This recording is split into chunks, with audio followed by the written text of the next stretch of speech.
Salut YouTube, on se retrouve aujourd'hui pour une nouvelle vidéo qui va être ma pile à lire pour le mois de mars, pile à lire que j'ai décidé de consacrer exclusivement à un seul challenge qui est le challenge Mars au féminin qui est proposé depuis plusieurs années maintenant par Flow & Books. Je vous mettrai sa chaîne en barre d'informations.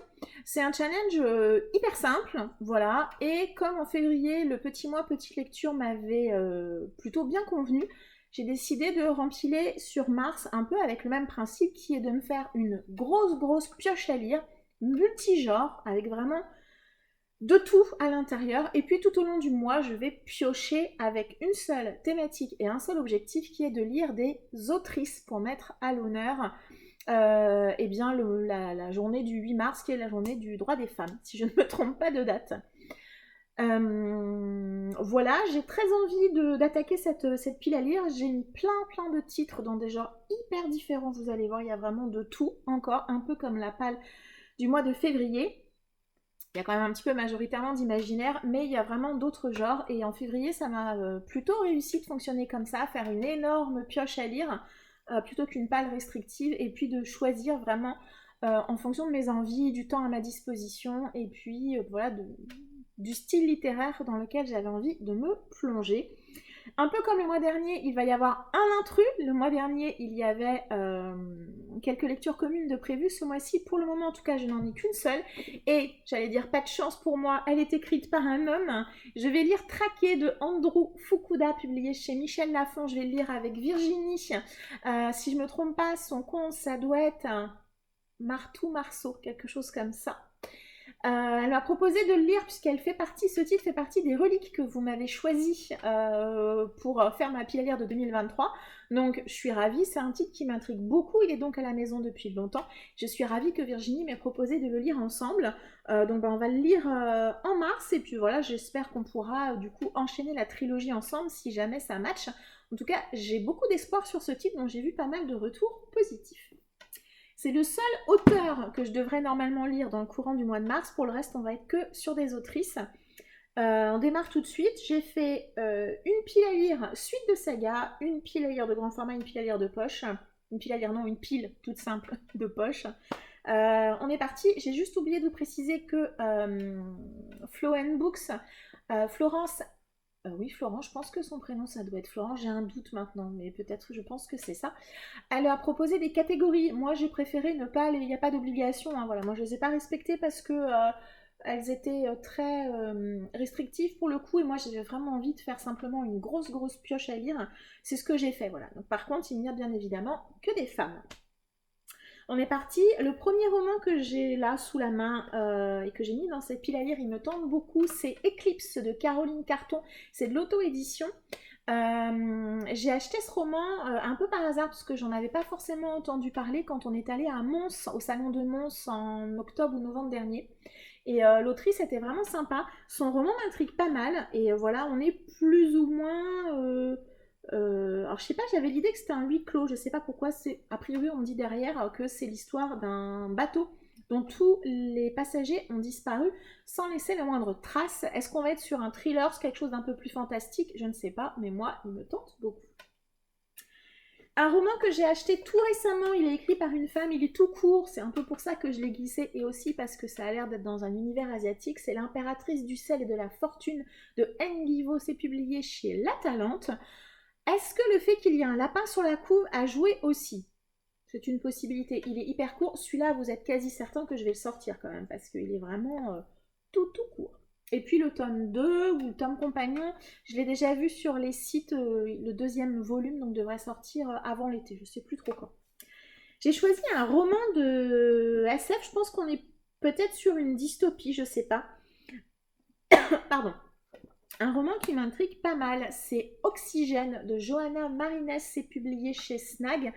Il me semble que c'est la réécriture de son tout premier roman qui s'appelait Astronomie, il me semble, si je ne me trompe pas. Et on est dans une dystopie, je crois, si l'air devenait toxique, jusqu'où seriez-vous prêt à aller pour continuer de respirer? Voilà. Ça m'intrigue pas mal, je n'ai jamais lu... Ah non, je dis des bêtises ici. J'ai lu un roman de Johanna Marines, je crois qu'il était aussi chez Snag, qui m'avait moyennement plu, j'avais bien aimé la plume, mais l'histoire Ouais, j'étais un petit peu restée sur ma faim.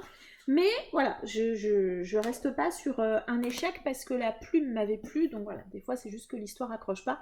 Oxygène, il me tente pas mal. Un roman qu'on a vu beaucoup tourner, et moi il m'intrigue vraiment aussi beaucoup, beaucoup, beaucoup, c'est Into the Deep de Sophie Grisel, également chez Snag, c'est le hasard. C'était Armance Around the Corner, je crois qu'elle a eu un coup de cœur pour ce roman, donc elle m'a pas mal intriguée, c'est une briquette, hein, c'est pour ça qu'en fait il n'est pas encore sorti. En plus, je trouve que c'est pas écrit spécialement gros à l'intérieur. J'en sais pas beaucoup plus. On va être dans un univers de plongée, une plongée au cœur de l'univers légendaire des océans. Voilà, on voit un bateau. Je pense qu'on va être en lien avec les profondeurs de la mer. C'est un roman qui fait partie des 25 sélectionnés du PLID dans la catégorie Young Adult. Voilà, donc il n'est pas dans la catégorie pour laquelle je suis jurée. Mais il m'intrigue quand même pas mal, donc il est dans cette palle. J'ai des envies de young adulte en ce moment, donc il y en a quelques-uns dans cette palle. Il y a notamment celui-ci, The Corpse Queen de Ever M. Herman. C'est publié chez Phibbs et je crois que Phibbs c'est une branche de Castelmore, donc c'est Bragelonne. C'est a priori un thriller, young adulte ou fantastique, je sais pas trop. Honnêtement, l'objet livre, c'est un peu pour ça, voilà, c'est ça qui m'avait un peu attiré. On a l'air d'avoir une ambiance assez glauque, assez noire. Voilà, est-ce qu'on est plus sur du fantastique ou sur un thriller young adulte? Je ne sais pas. Je ne l'ai pas tant vu que ça tourner, donc voilà, ça m'intrigue aussi pas mal et j'ai pas forcément envie d'attendre octobre pour le sortir, donc on verra. Un autre roman que j'ai acheté à Mons, alors celui-là aussi j'avoue que j'aimerais bien le lire, c'est une autrice plutôt connue dans le domaine de l'auto-édition macabre, on va dire, c'est Christelle Colpaert Soufflet et c'est le roman Abandonné, donc c'est de l'auto-édition et ici on va être sur le pitch de la maison hantée. A priori le roman va être, elle s'est, parce que l'autrice fait de l'urbex et donc elle a découvert une maison que vous avez ici et cette maison serait celle qui lui a inspiré ce roman. Voilà, donc je suis assez intriguée. Également envie de découvrir l'écriture de cette autrice avant, pourquoi pas, de me plonger dans des romans un peu plus noirs. Je crois que quand on l'a rencontrée à Mons, je lui avais demandé par quoi est-ce qu'il vaut mieux démarrer pour la découvrir et je crois que c'est elle qui nous avait conseillé celui-ci. Dont acte, j'espère que ça va le faire. Un thriller, j'ai choisi d'y mettre 5 cartes brûlées de Sophie Loubière, c'était publié chez... Chez où? Chez Bipolar? Ça existe, Bipolar? Non, ça n'existe pas. C'est un France Loisir? Non, je ne sais pas pourquoi. C'est publié chez Fleuve. Je ne sais pas pourquoi, je vois pas le logo. Bon, c'est pas grave. Je suis pas bien réveillée peut-être. Donc voilà, Sophie Loubière, moi j'ai uniquement lu L'enfant au caillou, pour lequel j'ai eu un très joli coup de cœur. J'ai adoré ce roman, vraiment. Je n'ai pas relu Sophie Loubière depuis et Dorian m'avait envoyé ce roman pour mon anniversaire. Donc j'allais dire c'est un combo. Redécouvrir, voir si j'aime vraiment beaucoup ce que propose l'autrice ou pas du tout. Et puis lire un cadeau que m'a envoyé quelqu'un que j'apprécie beaucoup. Donc voilà, 5 cartes brûlées, c'est un thriller. Vous savez que je lis pas spécialement les résumés des thrillers, donc je vais le découvrir à l'aveugle complet. Il me semble qu'il n'a pas eu que des bons retours celui-ci, mais bon, pourquoi pas. Un autre roman qui n'a pas forcément fait l'unanimité, c'est aussi un young adulte, c'est Cathédrale de Hermine Lefebvre, c'est publié chez Léa dans leur collection young adulte. Je suis intriguée par la collection young adulte. La maison d'édition Léa est une maison pour laquelle j'aime beaucoup la ligne éditoriale, ce qu'ils proposent, les titres, etc. Ils n'ont pas tant d'auteurs français que ça, en tout cas en adulte, je crois qu'ils en ont pas, me semble-t-il, en tout cas pas pour le moment. Peut-être Polaris. Et en young adulte, ils en ont pas beaucoup non plus. Donc voilà, Hermine Lefebvre, Fantasy Young Adulte, c'est un one-shot en plus, ce qui est quand même à noter, j'en sais pas beaucoup plus. C'est Céline Lecture qui nous avait, qu'on avait rencontré à Saint-Maur en Poche, voilà. Et voilà, elle se débarrassait de certains services de presse qu'elle n'avait pas particulièrement appréciés. Et voilà, moi j'avais récupéré celui-ci qui m'intrigue pas mal. Est-ce que je le sortirai? Parce qu'on est quand même sur 536 pages, The Briquette, on verra bien. Mais on verra bien. Un roman que je me suis procuré il y a peu, c'est un très très bel objet, A Forgery of Roses de Jessica S. Olson. C'est publié chez Big Bang.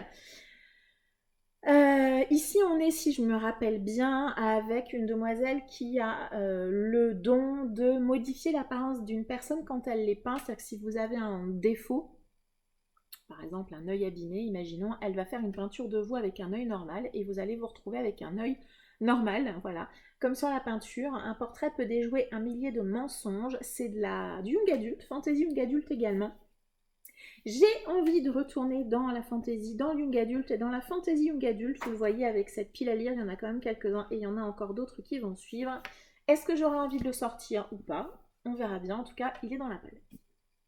Toujours fantasy, young adulte, oui, oui, oui, un autre one-shot. Vous avez vu également, pour le moment, j'ai mis surtout des one-shots. C'est La Reine des Ombres de Tricia Levenseller. C'est publié par Hugo dans leur collection Stardust. Voilà, j'en sais pas beaucoup plus. D'abord, courtiser le roi des ombres, puis l'épouser, enfin le tuer et récupérer son royaume. Une romantasy, je dirais, avec un joli Enemies to Lovers. J'en attends pas forcément beaucoup. Du divertissement, un bel univers, peut-être une jolie histoire d'amour, pourquoi pas. Et un roman également pour lequel j'ai pas vu que des retours positifs, mais moi je l'ai, c'est pas grave. C'est celui-ci, Girl Serpent Thorn de Melissa Bachardost, toujours chez Hugo Collection Stardust. Parfois c'est la princesse le monstre. Est-ce que ici aussi on va être sur une héroïne un petit peu à contre-emploi? On verra bien. Il était une fois une princesse qui avait reçu la malédiction d'empoisonner qui la toucherait. Alors moi sur cette thématique-là, hein, de la personne qui peut vous tuer ou vous empoisonner par un simple contact, j'avais lu une série qui date un petit peu maintenant, Ne me touche pas, ne m'oublie pas, quelque chose comme ça, que j'avais pas aimé du tout. Voilà, donc j'espère que celui-ci se fera mieux, parce que sur la thématique du contact qui peut vous transformer, sur en tout cas moi ce que j'avais lu, alors l'histoire d'amour elle était sympa, mais j'avais trouvé quand même beaucoup de choses qui m'avaient paru, beaucoup d'incohérences en fait dans l'histoire. Donc j'espère que là, ça ne le fera pas. La couve elle est absolument magnifique, je trouve. Voilà, donc voilà. Fantasy young adulte, vous avez vu, il y en a je crois 3 ou 4, donc si j'ai envie, j'aurai de quoi faire. On va ensuite passer aux poches. Donc je pense que pour la fantasy young adulte, c'est terminé. On va avoir un petit peu plus de genres variés. Parce que j'ai adoré La vie selon Ove cet été, j'ai mis celui-ci, La lettre qui allait changer le destin d'Harold Fry de Rachel Joyce. C'est publié chez Pocket et j'avais vu ce roman sur le compte de Galéane, une booktubeuse qui fait peu de vidéos mais que j'apprécie beaucoup. Je me rappelle qu'elle avait beaucoup aimé ce roman, qu'elle avait été très touchée et je sais pas pourquoi quand je l'ai vu là dans ma pas dans ma wishlist, dans ma palle, je me suis dit tiens c'est marrant, la couve me fait penser à Ove. Voilà, on a l'air d'avoir également un monsieur un petit peu âgé ici, je sais pas. Il aura suffi d'une lettre, la lettre d'adieu d'une amie qui se meurt pour jeter Harold Fry sur les routes d'Angleterre. Je sais pas, il y a une vibes à la Ove et vous savez que j'ai eu un très beau coup de cœur pour ce roman, donc voilà, c'est pour ça que j'ai choisi celui-ci. Si jamais je le sens, si j'ai envie de démarrer une série, de lire une briquette, j'ai mis le tome 1 d'Angélique Marquise des Anges, publié chez Pocket et c'est écrit par Anne Gollon. Ça sera une relecture parce que je l'ai déjà lu il y a quelques années. Je ne sais pas si c'est un texte retravaillé, parce que je sais que l'autrice elle a fait plusieurs versions, on va dire. Ouais, ça a l'air d'être ça. Version retravaillée, puisqu'on a une préface de Anne Gollon de 2014. Donc je pense que c'est ça, ça doit être la version un peu retravaillée. Moi j'aime beaucoup, on est dans un roman d'aventure historique, on va dire. J'avais beaucoup aimé la lecture de cette série il y a quelques années. J'ai vu il y a peu un post sur Instagram d'une personne qui avait découvert la série et qui n'était pas très aimable, je trouve, autour de cette série. Donc voilà, moi j'ai envie de la redécouvrir, je l'ai beaucoup aimée. Et faut pas avoir de préjugés, je pense, sur ce type de lecture. Et voilà, moi j'ai envie de la découvrir, de la redécouvrir, de retourner à l'intérieur. Donc voilà, si j'ai envie, si je le sens, je le ressortirai, Angélique.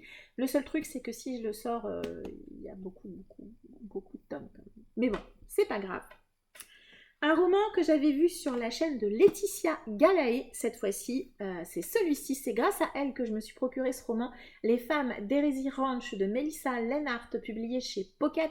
Un western avec des femmes, 5 femmes puissantes qui je crois décident de former le gang Parker et d'aller cambrioler. Il me semble qu'elles vont braquer des banques, me semble-t-il. À travers le Colorado, leur chevauchée fera trembler les propriétaires terriens. tout l'édifice d'un Far West où les femmes, en théorie, n'ont pas leur place. Un roman en plus qui a l'air assez féministe. Donc voilà, il y aura, je retirerai juste le bandeau quand je le lirai, mais Laetitia m'avait vraiment donné très très envie quand j'avais vu, quand elle avait présenté ce roman, je crois qu'elle a eu un joli coup de cœur, et on a des goûts qui se ressemblent quand même par moments avec Laetitia, donc je m'étais dit, celui-là, pourquoi pas. Un petit thriller, hein. J'ai mis Désordre de Penny Hancock, publié au livre de poche. C'est un roman que j'ai vu chez Séverine, il est bien ce livre. Elle le classe dans plusieurs de ses tops et je l'ai vu il y a peu. Je ne sais pas si c'est pas sur la chaîne de Jodie, les livres de la crypte. Si je ne me trompe pas, il y a un jour un jeune homme d'une quinzaine d'années qui va venir frapper chez elle pour lui emprunter quelque chose et elle va décider de le séquestrer. Sympathique, voilà. Voilà. J'en sais pas beaucoup plus, mais ça m'intrigue et allons-y, pourquoi pas. Un roman que j'ai acheté, je crois, l'année dernière, je crois qu'on va être plutôt dans de la SF, c'est de Asa Eriksdotter, c'est L'épidémie, publié chez Babel Noir. Ici, on va être dans un monde dans lequel donc on est en Suède et le premier ministre du pays va avoir comme seul objectif de faire de son pays, la Suède, le pays le plus sain d'Europe et le plus mince. Et donc il veut éradiquer l'obésité qui est considérée comme une maladie et une menace pour l'économie. Donc je pense qu'on est dans un univers dystopique. La couve, elle est bien glauque, je trouve, et déjà quand je l'avais vue, je l'avais présentée, je me rappelle, dans le Have a Wishlist au moment de sa sortie. Je sais plus si c'était le grand format ou le poche que j'avais présenté, mais en tout cas, moi, le pitch m'intéressait et m'intéresse toujours beaucoup. J'ai mis une romance, une seule romance. Je ne suis pas une grande lectrice de romances, j'aime bien les romances. Je suis quasi certaine de la lire, celle-là. J'ai mis un tome 1, c'est donc la trilogie Il était une fois de Emma Chase, et le tome 1 c'est Nicolas, c'est publié aux éditions Hugo Poche, voilà, tout petit bouquin. Je n'ai jamais lu Emma Chase, je crois, ça serait la bonne occasion. C'est une trilogie et je crois que c'est une trilogie qui est un petit peu plus ou moins inspirée, en tout cas pour Nicolas et le tome 2 qui s'appelle je sais plus quoi. Je me lance dans des trucs des fois, je crois qu'il n'y a pas en plus le tome 2. Donc je ne sais pas, ouais, les tomes 1 et 2 en tout cas sont plus ou moins inspirés des frères de la famille royale. Je ne suis pas hyper spécialiste de la famille royale Angleterre, hein, loin de là. Mais je lis pas la quatrième, c'est une romance dans un univers de royauté. J'ai jamais lu l'autrice et je voulais absolument mettre une romance. Voilà, nous verrons bien pour la reste. Alors je sais pas, je pense qu'on va être sur une comédie feel good, probablement. C'est J'aime tout ce qui me rappelle que je ne suis pas la seule à souffrir sur cette terre de Stephanie Butland, publiée chez Milady. Ici, alors je l'avais acheté parce que clairement on parle d'une personne qui travaille dans une librairie. Il m'en avait pas fallu beaucoup plus. Donc on va être probablement dans un roman un peu feel good. Est-ce que ça va être une romance? Je sais pas trop. J'avoue que pareil, je crois que je l'avais vu sur la chaîne de Laetitia Galéane et elle avait plutôt bien aimé, donc voilà. Un roman que j'ai mis, et alors je vous le dis tout de suite, c'est celui que normalement je devrais démarrer le mois de mars avec ce roman. C'est vous qui me l'avez choisi, c'est Beignets de tomates vertes de Fanny Flagg, publié chez J'ai lu. Je vous fais confiance, vous l'avez choisi dans ma pile à lire de 2023. Je le lirai, ça sera ma première lecture de mars pour le challenge, hein, c'est quasi certain. Je veux absolument le lire pendant le mois de mars. Vous m'avez vraiment rassurée, je ne sais pas pourquoi, vos commentaires par rapport à ce roman m'ont vraiment mis en confiance pour le lire et pour le sortir. Donc, Beignets de tomates vertes, je vais le lire et c'est grâce à vous et je vous en remercie. Un roman que j'ai vu, là je sais, je l'ai vu chez Margot Liseuse, c'est La Princetta et le Capitaine de Anne-Laure Bondou, publié au livre de poche jeunesse. On est ici sur un roman d'aventure, plutôt jeunesse, et c'est Margot Liseuse qui en a parlé à de nombreuses reprises comme un roman qu'elle avait beaucoup aimé. Alors, j'ai conscience que c'est de la jeunesse, hein, c'est vraiment pas ce que je lis le plus au loin de là, mais le pitch m'intéresse parce qu'en plus on est sur une héroïne qui a l'air d'être une héroïne assez forte, roman d'aventure de piraterie. Voilà, il m'en fallait pas beaucoup plus pour être intéressée par ce titre.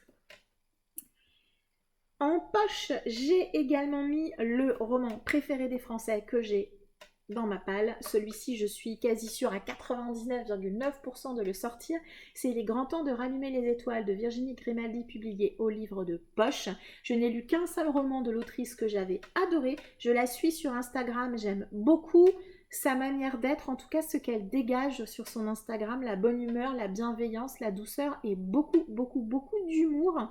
Donc voilà, je fonde beaucoup d'espoir sur ce roman. En plus, je sais que c'est celui qui a gagné, on va dire, en tout cas qui a été élu il y a peu au roman préféré des Français.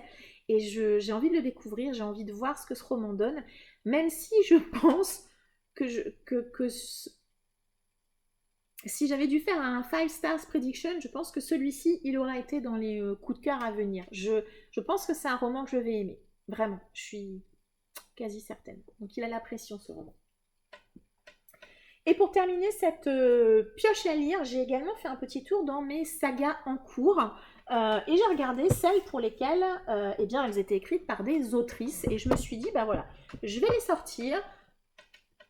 On verra en fonction de mon humeur si j'ai envie d'avancer telle ou telle saga. Et ben voilà, je pourrais les mettre dans cette pioche. Et puis, on verra bien ce que ça donne. J'ai donc choisi 6 romans. Ce sont tous les romans de sagas écrites par des autrices pour lesquelles j'ai commencé. Voilà, ils sont dans mes listes de sagas à poursuivre ou à terminer. Donc voilà, je vais vous les présenter. Je suis pas certaine de les lire non plus, ça sera en fonction de mon humeur, on verra bien. J'ai d'abord mis un Vivek Casten avec Au cœur de l'été, publié au livre de poche. Ici, on suit 2 personnages, principalement, on va être en lien toujours avec l'île de Sandam.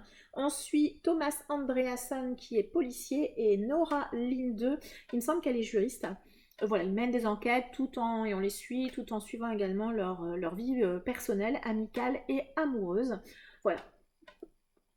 Toujours dans les thrillers et suites de saga, j'ai mis un Camilla Lackberg, La Sirène, publié chez Babel Noir. Je suis fan de la couve, je la trouve vraiment magnifique. Ici, on est cette fois-ci à Fjällbacka. Et les 2 personnages que l'on suit, ce sont Erika Falk, autrice, et Patrick Edstrom, qui est également policier. Voilà, on les suit également tous les 2. On suit d'un côté les enquêtes et puis leur vie personnelle et ou amoureuse également. Comme j'ai réussi à lire le tome 3 en décembre, j'ai mis le tome 4 du Clan des Autori, écrit par Liane Hearn.